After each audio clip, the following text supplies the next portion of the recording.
Now to some other political headlines. Several states are redistricting their congressional maps. Former Vice President Mike Pence is speaking out against former President Donald Trump regarding the 2020 election, and congressional staffers are pushing to unionize. Here to talk more about these topics is national reporter from The Hill, Julia Manchester. Julia, good to see you as always.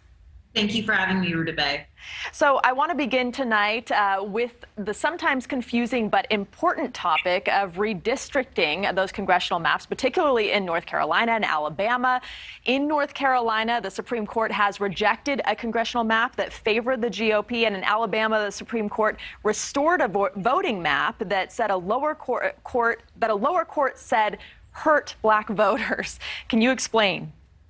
Yeah, so at the really heart of the issue in both of these states is the issue of black voters and really how these lines have been drawn to essentially divide up black voters. So, for example, in Alabama, we know that there were supposed to be 2 congressional districts that were majority black. However, they were instead split up in a way that would favor the Republican Party. And that was obviously shot down because, there were concerns about how this impacts voting rights, civil rights, that sort of a thing. So that was a major issue in those 2 states. But we've also seen that happen in other states like Ohio, as we've seen these redistricting decisions come in. At the same time, though, I think Republicans would argue that there are 2 sides to this coin. So, for example, in New York, we saw that those lines came in just a few weeks ago, and that was a heavily democratically favored gerrymandered map for New York. So,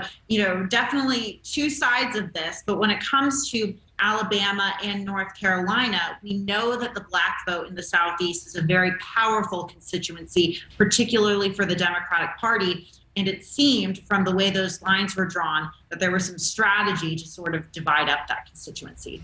Okay, let's move on to the other topic we just mentioned. Former Vice President Mike Pence publicly rebuking former President Trump, saying he was wrong when he said Pence had the power to overturn the 2020 presidential election. That raises questions about his political future, of course. Do you think there's room for both a Mike Pence and a Donald Trump in the Republican Party going forward?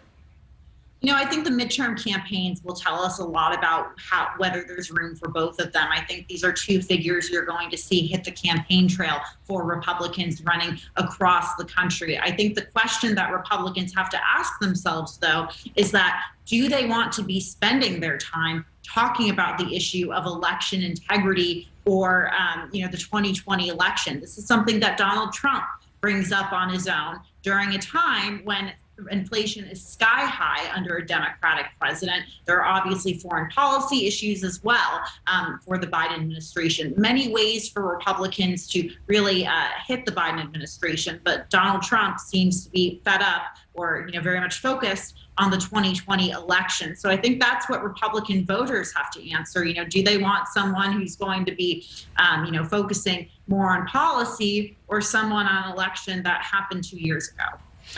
Okay, so the third topic, congressional staffers. They're pushing to unionize. This comes after that viral Instagram account that painted a not very flattering culture on Capitol Hill.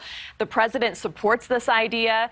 You work on the Hill. You know this very intimately. What do you think happens here? And does it matter for those of us who are not on Capitol Hill?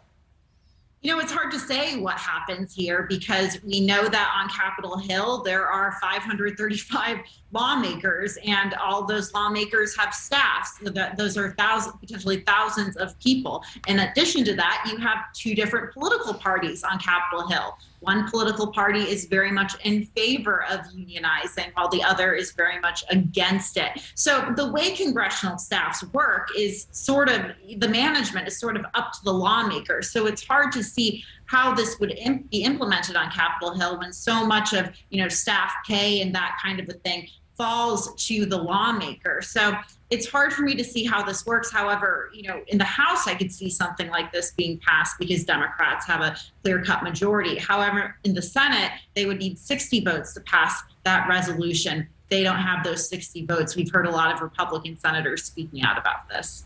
All right, Julia Manchester for us. Thank you for touching on these disparate topics in Washington. We appreciate it. You're always a wealth of knowledge on all of it. Thank you, Rudabeh. Thanks for watching. Click the red subscribe button below so you can get more of NewsNation's fact-driven, unbiased coverage.